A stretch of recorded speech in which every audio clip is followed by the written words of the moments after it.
جامعہ فرقانیہ تو عظیم الشان ہے، جامعہ فرقانیہ تو عظیم الشان ہے۔ اما بعد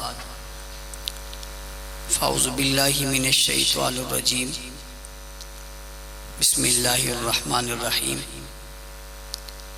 لتخرج الناس من الظلمات الى النور، وقال النبی صلی اللہ علیہ وسلم اشراف امتی حملت القرآن، صدق اللہ العظیم۔ محفل میں چونکہ علماء کرام کی کثیر تعداد ہے، ہمارے بزرگ اساتذہ دوست احباب یہاں تشریف فرمائیں، ان کی موجودگی میں کوئی گفتگو کروں یہ میں مناسب نہیں سمجھتا، چونکہ خوشی اور مسرت کا موقع ہے۔ ایک تو آج پاکستان کے ایوان بالا سے ایک بہت اہم بل منظور ہوا اور وہ قانون کا حصہ بننے جا رہا ہے۔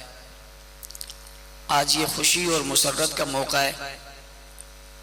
مجھے جب سے میں نے یہ خبر سنی ہے، مجھے اس وقت سے ہر ایک شہید کا چہرہ بار بار میری آنکھوں کے سامنے آ رہا ہے، جنہوں نے اس کے لیے جانوں کے نذرانے دیے۔ وقت نواز شہید سے لے کر کچھ دن پہلے کے سلیم کھتری تک وہ چہرے نظروں کے سامنے گھوم رہے ہیں، اور یہ بات بڑی واضح ہو رہی ہے کہ قربانی رائیگاں نہیں جاتی، خون بہنے والا کبھی چپ نہیں رہتا۔ یہ صدا ضرور لگتی ہے۔ آج ان کی اس قربانیوں کی بدولت یہ اہم کام انجام پایا، جس کو ہم سوچتے تھے کہ یار یہ کیسے ہو پائے گا۔ بہت مشکلوں کے بعد، بہت تکلیفوں کے بعد وہ ہوا، تو خوشی بھی بہت ہوئی۔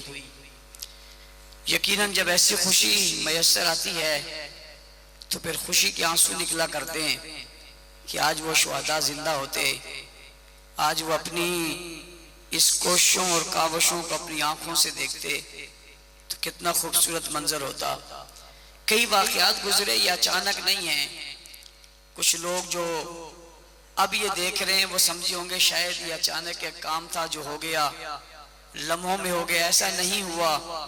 اس کے پیچھے کتنی قربانی لگی، اس کے پیچھے کتنے جنازے اٹھے، اس کے پیچھے کتنی تکلیفیں آئیں۔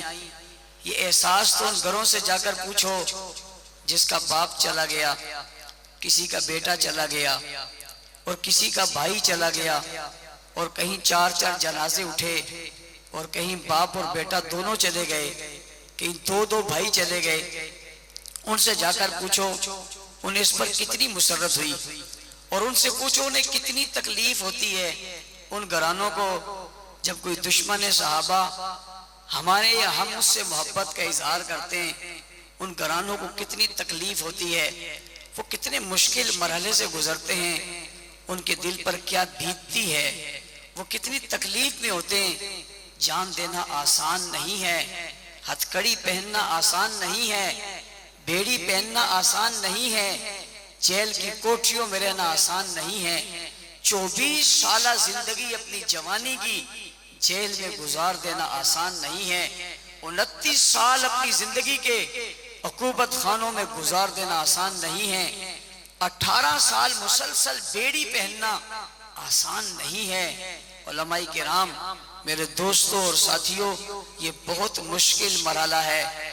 اس بل کے پیچھے یہ سارے مرحلے شامل ہیں، یہ ہتھکڑیاں شامل ہیں، یہاں بیڑیاں شامل ہیں، خون میں لت پت لاشیں شامل ہیں، ان ماؤں اور بہنوں کا وہ غم شامل ہے، وہ ہتھکڑیوں میں روڈوں پر پڑے ہوئے ان جوانوں کے لاشیں شامل ہیں، گھروں سے اٹھنے والے وہ جنازوں میں شور شامل ہے، ان بچوں کی آہیں اور سسکیاں شامل ہیں، اور اس سب کا نتیجہ جب نکلا تو آج ملک میں قانون بنا. ہم نے کبھی دہشت گردی کی بات نہیں کی, ہم نے کبھی تخریب کاری کی بات نہیں کی, ہم نے کبھی ملک میں بدامنی کی بات نہیں کی. قائد اول سے لے کر آج تک ایک ہی بات ہے, قانون بناؤ, ضابطہ بناؤ. کوئی میرے ابو بکر کی توہین نہ کر سکے جس نے نبی کو کندھوں پہ اٹھایا اور غار تک پہنچایا. کوئی حضرت عمر کو گالی نہ دے سکے جس کے زمین پر بولنے سے قرآن سے عرش پر عرش سے قرآن بری بن کر آیا. میرے عثمان کو کوئی برا نہ کہے جو جامع القرآن ہے, جس نے قرآن کریم کو محفوظ کیا. میرے اصحاب کی کوئی توہین نہ کر سکے جس میں معاویہ ہے جو کاتب قرآن ہے, جس کے ہاتھوں نے قرآن کریم لکھا ہے. میری ماں عائشہ کو کوئی گالی نہ دے جو میرے نبی کا بستر ہے, جو میرے نبی کا حرم ہے, جو میرے نبی کی عزت ہے, جو میرے نبی کا پیار ہے, جو میرے نبی کی محبت ہے. اسے کوئی گالی نہ دے, اسے روکو, اس گالی دینے والے کو روکو, اس برا کہنے والے کو روکو, اس تنقید کرنے والے کو روکو, اس تکفیر کرنے والے کو روکو. فدق کے نام پر, قلم کرتاس کے نام پر, خلافت کے نام پر, امامت کے نام پر ان مقدس ہستیاں کو خدا کے لیے ان کافر کہنے والوں کی زبانوں کو روکو. یہ ان لوگوں کو کافر کہہ رہے ہیں جنہیں قرآن نے مومن کہا, یہ انہیں برا کہہ رہے ہیں جنہیں قرآن نے اچھا کہا. یہ انہیں گالی دے رہے ہیں جن کی قرآن نے تعریف کی, یہ ان کے برے الفاظ سے کہہ رہے ہیں جنہیں قرآن نے اچھے الفاظ سے یاد کیا. جو نبی کے محافظ بنے, نگہبان بنے, دوست بنے, ساتھی بنے, کبھی سسر بنے اور کبھی داماد بنے, کبھی دروازے پہ کھڑے اور کبھی میدان میں کھڑے, کبھی تلوار لیے اور کبھی تیر لیے اور کبھی نیزہ لیے اور کبھی گھوڑے پر اور کبھی سواری پر اور کبھی پیدل اور کبھی تلوار لیے اور کبھی لاٹھی لیے اور کبھی پیدل چلتے ہوئے میرے پیارے حبیب کا انہوں نے دفاع کیا اور دفاع کا حق ادا کیا. پھر دین بن گئے اور شریعت بن گئے اور اسلام بن گئے اور طریقت بن گئے اور صداقت بن گئے اور بنیاد بن گئے اور آغاز بن گئے اور اعزاز بن گئے اور اعجاز بن گئے اور مومنوں کے دلوں کا محور اور مرکز بن گئے, روشن مینارے ستارے بن گئے. خدا کے لیے روکو, انہیں برا نہ کہے. ہماری آواز اور صدا لگتی رہی, ہم بولتے رہے, کہتے رہے, مار کھاتے رہے. آخر یہ بات لوگوں کے ذہنوں میں آئی, اسے رکنا چاہیے. اور کچھ عرصہ قبل کراچی کی سڑکوں پہ روڈ پہ کھڑے ہو کر ایک شخص نے حضرت معاویہ پر لعنت بھیجی. اسلام آباد میں ایک شخص نے ابو بکر صدیق کی تکفیر کی. لاہور میں ایک گروہ نے صحابہ کرام کو رضی اللہ کہنے سے انکار کر دیا. پیغمبر علیہ السلام کی 3 بیٹیوں کا انکار کر کے کہا یہ نبی کی بیٹیاں ماننے کو تیار نہیں ہیں. اس حد تک جب بات پہنچی, علماء مشائخ میدان میں آئے, ان نے کوشش کی. میں سلام عقیدت پیش کرنا چاہوں گا شہید اسلام ڈاکٹر عادل خان شہید رحمہ اللہ کو, جنہوں نے اس قافلے کی قیادت کو سنبھالا اور ہمیں ساتھ لے کر چلے. ایک تحریک اٹھی, حضرت شیخ الاسلام مفتی تقی صاحب دامت برکاتہم العالیہ اس قافلے کی قیادت کرتے ہوئے ایوانوں تک پہنچے. وہاں میٹنگز ہوئی, وہاں طے ہوا اس پر قانون بننا چاہیے. بات چلتی رہی, وعدہ ہوا, ہم اس وعدے کی پاسداری کرتے رہے, اس کو لے کر چلتے رہے. بالآخر یہ بل اسلامی نظریاتی کونسل میں گیا اور متفقہ طور پہ اسلامی نظریاتی کونسل سے بل پاس ہو گیا. پھر یہ بل قائمہ کمیٹی یعنی داخلہ کمیٹی میں گیا اور داخلہ کمیٹی سے بل پاس ہوا. پھر یہ بل قومی اسمبلی میں گیا, الحمدللہ متفقہ طور پہ قومی اسمبلی سے پاس ہوا. تو ایک شور اٹھ گیا اور ایک واویل آ گیا اور رکاوٹ آ گئی کہ یہ متنازع بل ہے, یہ متنازع بل ہے, یہ متنازع بل ہے. اب انہیں سمجھاتے رہے تنازع وہاں ہوتا ہے جہاں کوئی جھگڑا ہو جائے, یا تو people party, Jamaat Islami, M Q M, ساری جماعتیں, اے این پی, ساری مل کر اس کی حمایت کر رہی ہیں. یہ متنازع نہیں ہے, یہ متفقہ بل ہے جسے تمام طبقات نے متفقہ طور پہ پیش کیا. لیکن ایک طبقہ اسے متنازع کہتا رہا. مجھے ایک جگہ کہنے پڑا بل تو متنازع نہیں ہے, بل کو متنازع کہنے والے خود متنازع ہیں. لیکن یہ بات لوگ مانتے نہیں تھے, انہوں نے خود آ کر کہہ دیا متنازع کون ہے اور بل کیا ہے. اس بل سے, بلوں سے کئی لوگ باہر آئے, ان کے چہرے واضح ہوئے. بعض لوگوں نے اپنے آپ کو بہت معتدل بنایا ہوا تھا, اتنا معتدل کہ ہم بھی کہتے تھے بڑا معتدل ہے, ہمارے بزرگ بھی سمجھاتے تھے بڑا معتدل ہے. اور وہ سفید بلے کی صورت میں سفید کپڑے پہن کر معتدل بن کر اتنی رائے دکھاتا تھا اس بل نے اس کے اعتدال کے پردے کو بھی چاک کیا جتنا اس پر اس نے واویلا کیا کسی نے نہیں کیا، اور واویلا کر کے کہا یہ ہے۔ اور اگر آپ کو کہیں موقع ملے اس معتدل شخص کی تقریر حضرت ابو ہریرہ کے بارے میں سنیں، الامان الحفیظ، میں حیران رہتا ہوں ابو ہریرہ کو درمیان سے نکال دیں، حدیث کی کتابیں کدھر لے جاؤ گے؟ 8000 اس کی روایتیں، اس نے جو الزام کرپشن کے الزامی کے حضرت ابو ہریرہ پر دی آپ تصور نہیں کر سکتے۔ اس نے حضرت عمر رضی اللہ تعالیٰ کو جس گندے الفاظ سے یاد کیا آپ سوچ نہیں سکتے۔ میں حیران ہوں یہ سب کچھ کرنے کے بعد وہ پھر بھی معتدل ہو کر ہمارے درمیان آ جاتا ہے، ہمیں اپنے درمیان بلا لیتا ہے۔ اس نے اس پر اصرار کیا، تکرار کیا، اظہار کیا کہ اسے پاس نہیں ہونا چاہیے۔ الحمدللہ تمام طبقات یہ بات سمجھ چکے تھے۔ آج قومی اسمبلی سے، آج سینٹ سے یہ بل پاس ہوا۔ میں اس موقع پر اگر قائد جمعیت حضرت مولانا فضل الرحمان صاحب، ان کی پوری جماعت، اور سینیٹر جناب مشتاق صاحب اور جناب عبد الکریم صاحب اور اسی طرح عبد الغفور حیدری صاحب، ان کے نام نہ لوں تو میں سمجھتا ہوں زیادتی ہوگی، جنہوں نے اس پر بھرپور کردار ادا کیا، اسے مذہبی فریضہ سمجھا، اور آج الحمدللہ ہم یہاں جمع ہیں۔ یہ بل پاس ہو چکا ہے، قانون بننے جا رہا ہے۔ اللہ میرے اس پیارے ملک کو اس بدامنیوں سے بچائے، یہاں قانون بنے، قانون کی پاسداری ہو، گستاخوں کو سزا ملے، ہم سب مل کر اس گستاخی کے راستے میں رکاوٹ بنے تاکہ اس توہین کو روکا جا سکے۔ اور ایک بات میں اور بھی کہوں، یہ کوئی ایک بل نہیں ہے۔ میں نے اہل تشیع سے کہا اس میں پریشان ہونے کی بات نہیں ہے، اس بل کو مسترد مت کریں، منظور کریں۔ یہ صدیق اکبر کے لیے بھی ہے، یہ علی المرتضیٰ کے لیے بھی ہے۔ اور میں تو بڑا برملا کہتا ہوں، حضرات اہل بیت کی توہین پہ عمر قید کی سزا نہیں، سزائے موت ہونی چاہیے۔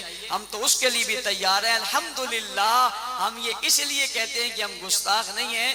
میں نے انہیں کہا چلو تم صحابہ کی توہین پر برانگیختہ ہو، اہل بیت کی توہین پر تو آگے بڑھو، کہو یہ ہونا چاہیے۔ لیکن انہیں پتہ ہے کہ یہ لوگ ہماری اصلیت سے واقف ہیں، ہم اہل بیت کا نام بھی لیں گے تو ان کی گستاخی بھی کہیں نہ کہیں سے نکال لیں گے کہ حقیقت میں ان کے بھی گستاخ ہیں، ان کے جو ہے وہ ماننے والے نہیں ہیں۔ تو الحمدللہ یہ منظور ہوا۔ میں اس مبارک کے ساتھ اپنے بھائی فرقان کو مبارکباد دینا چاہوں گا، اپنے بھائی عبدالسلام معاویہ کو مبارکباد دینا چاہوں گا۔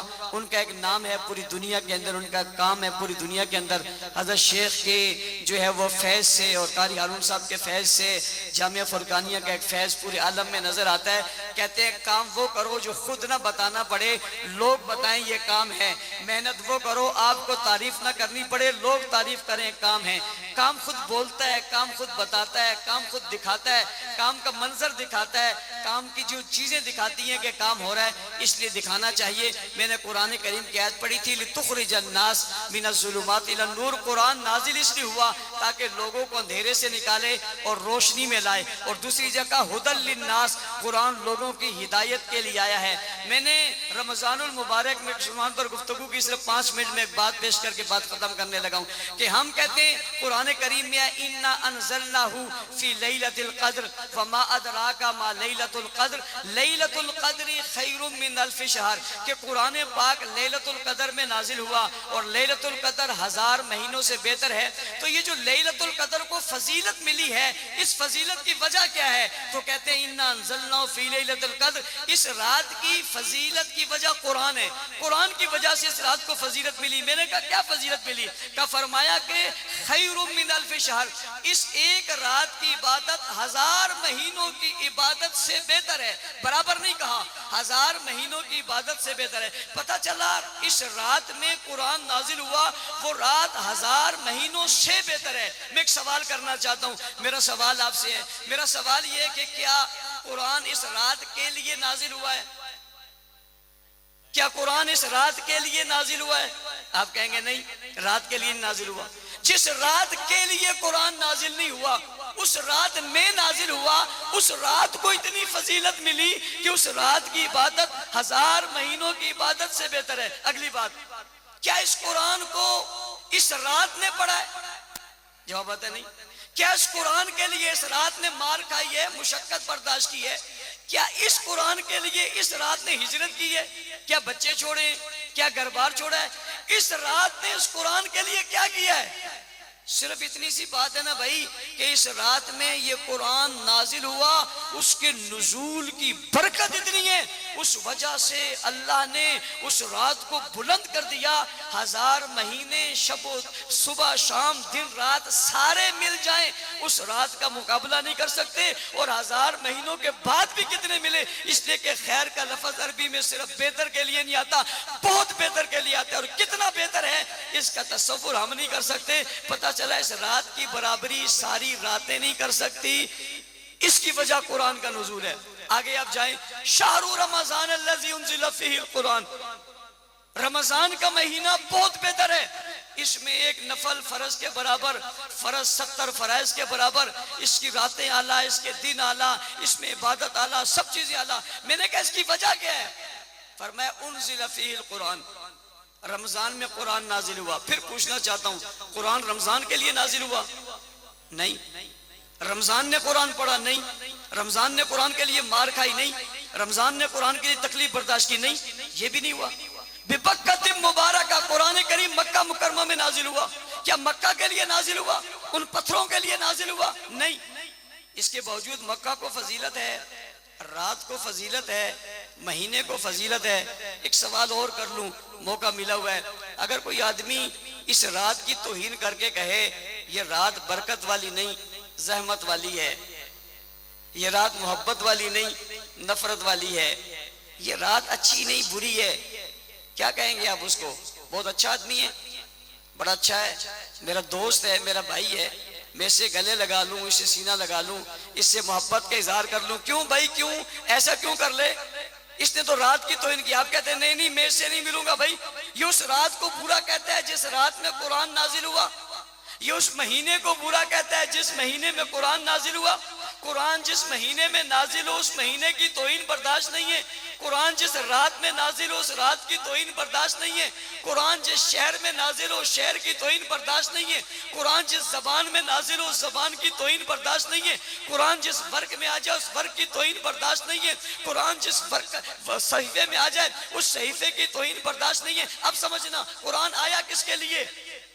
لِتُخْرِجَ النَّاسَ مِنَ الظُّلُمَاتِ إِلَى النُّورِ، لوگوں کے لیے تاکہ انہیں اندھیروں سے نکالے، ہدی للناس، لوگوں کی ہدایت کے لیے، یا ایھا الناس اعبدوا ربکم الذی خلقکم والذین من قبلکم لعلکم تتقون، دعوت لوگوں کے لیے۔ قل یا ایھا الناس انی رسول اللہ علیکم جمیعا، میں تم سب کے لیے رسول بنا کر بھیجا گیا ہوں لوگوں کے لیے۔ یہ لوگ کون ہیں؟ جن لوگوں کے لیے قرآن اترا، یہ لوگ کون ہیں؟ وَإِذَا قِيلَ لَهُمْ آمِنُوا، جب ان سے کہا جاتا ہے ایمان لاؤ، وہ کہتے ہیں کیسے ایمان لائیں؟ کہا جاتا ہے كَمَا آمَنَ النَّاسِ لِتُخْرِجَ النَّاسِ هُدًى لِلنَّاسِ یا ایھا الناس، ان جیسا لاؤ۔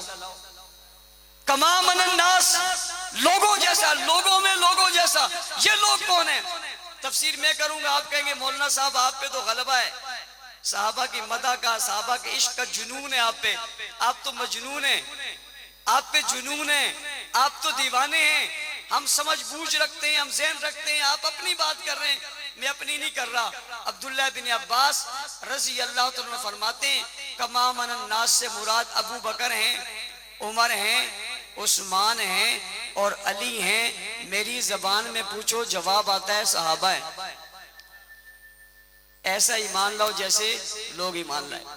دوسری جگہ اذا جاء نصر اللہ والفتح ورأیت الناس یدخلون فی دین اللہ افواجا، جب یہ کہا جا رہا ہے وَرَأَيْتَ النَّاسَ يَدْخُلُونَ، یہ جو لوگ دیکھ داخل ہو رہے، یہ داخل ہونے والے لوگ کون ہیں؟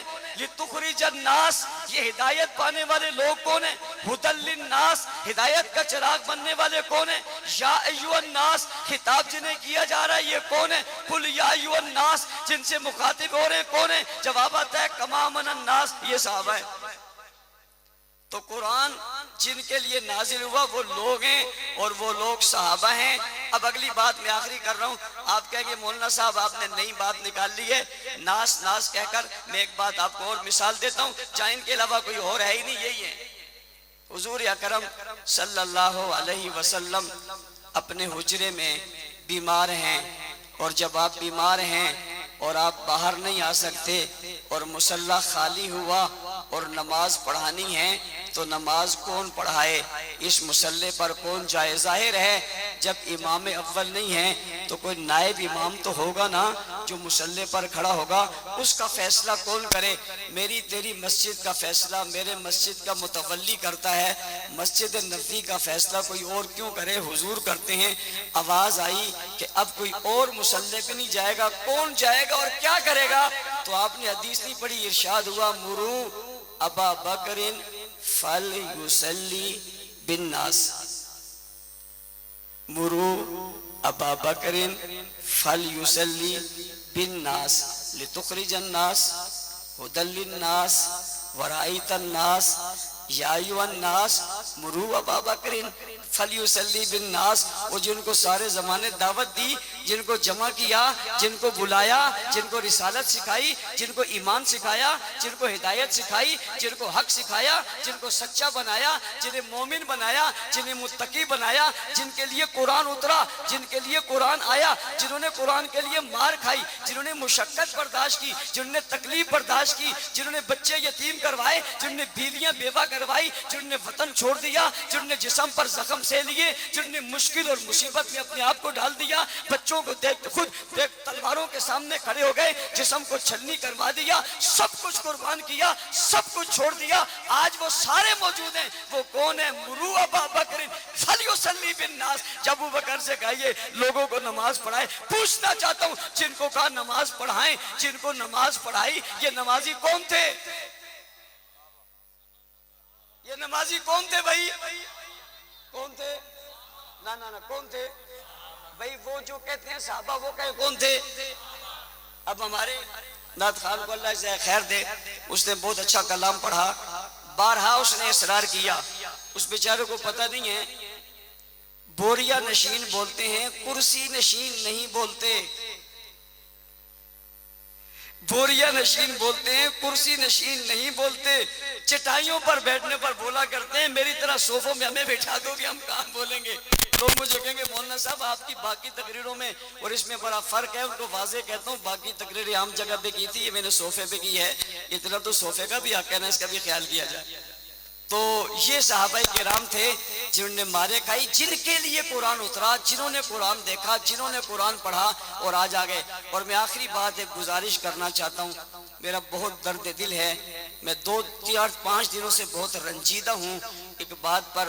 ہمارے طبقے کے کچھ لوگوں نے ایک بحث شروع کی ہوئی ہے، اور نہ جانے لوگوں کو اپنی تحقیق پر کیا ناز آ گیا ہے اور اپنی تحقیق کو کیا سمجھتے ہیں۔ میں حیران ہوتا ہوں ان کی تحریریں پڑھ کر، جو اپنی تحقیق کی آڑ میں نہ صحابی کو چھوڑتے ہیں نہ صحابیہ کو چھوڑتے ہیں، جو ان کی تحقیق کی قلم کی نوک پہ آ جائے وہی لکھتے جا رہے ہیں۔ میں بحث نہیں کرنا چاہتا، میں تحقیق میں نہیں جانا چاہتا، اس لیے کہ میں نے صحابہ کو تحقیق سے نہیں مانا، میں نے صحابہ کو کسی کتاب سے نہیں مانا، میں نے صحابہ کو کسی تحریر سے نہیں مانا، میں نے صحابہ کو اللہ کے قرآن سے مانا ہے، نبی کے فرمان سے مانا ہے، محمد کریم کے ارشادات سے مانا ہے۔ صحابہ کو ماننے کے لیے مجھے کسی تحقیق، کسی کتاب کی ضرورت نہیں ہے، میرے لیے رضی اللہ عنہم ورضوان کافل ہے، مثلہم فی التورات و مثلہم فی الانجیل کافی ہے۔ خدا را کس بحث میں پڑھ رہے ہو؟ آؤ مدح صحابہ کرو، آؤ دفاع صحابہ کرو۔ دشمن ایک طرف کھڑا ہو گیا، اس نے صحابہ کی توہین کر دی، تکفیر کر دی، برا بھلا کہہ دیا، اظہار کر دیا، اعلان کر دیا۔ ہم کس چکر میں پڑے ہوئے؟ ہم کیا کرنا چاہ رہے ہیں؟ ہم کیا کہہ رہے ہیں؟ ہم کس کو خوش کرنا چاہ رہے ہیں؟ کوئی ایک طرف چڑھ گیا، اکابر کی ایک چیز لی اور اس کو شو کر دیا، میں اس کو بھی اچھا نہیں سمجھتا، اور کسی نے اس پر پھر اپنے دلائل دے کر اکابر کو بچایا اور صحابہ پر جو کچھ آیا اس نے کر دیا، میں اسے بھی برداشت نہیں کرتا۔ میرے لیے تو یہ توہین بھی ناقابل برداشت ہے جو اکابر کی ہو رہی ہے، اور وہ کتنی ناقابل کی برداشت برداشت ہوگی جو اکابروں کے بھی اکابر کی ہو رہی ہے۔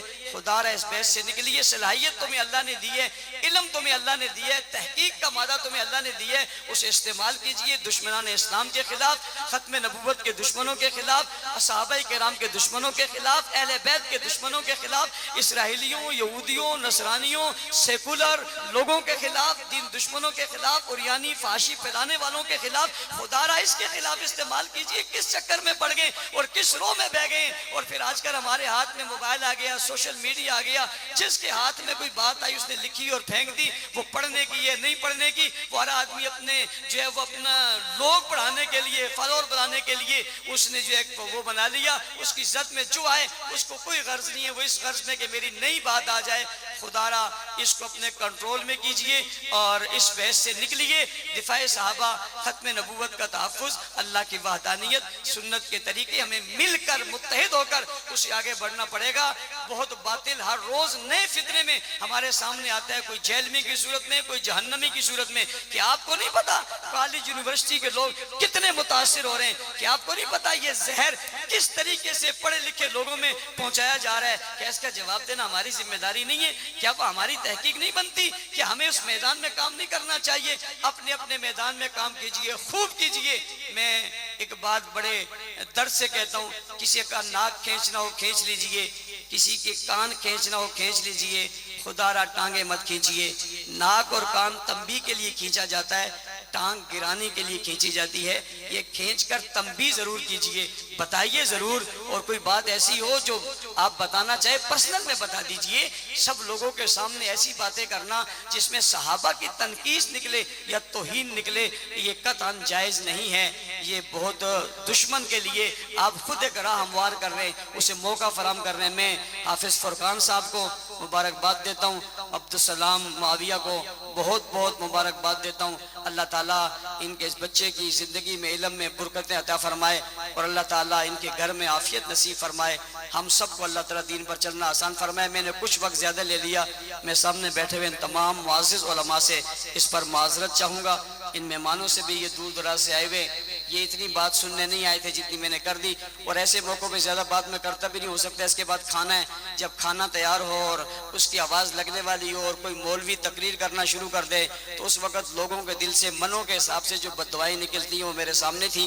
میں نے اس لیے کوشش کی کہ اس کو مختصر کروں اور بات ختم کروں۔ اللہ تعالیٰ ہم سب کو عمل کی توفیق عطا فرمائے۔ وآخر دعوانا ان الحمد للہ رب العالمین۔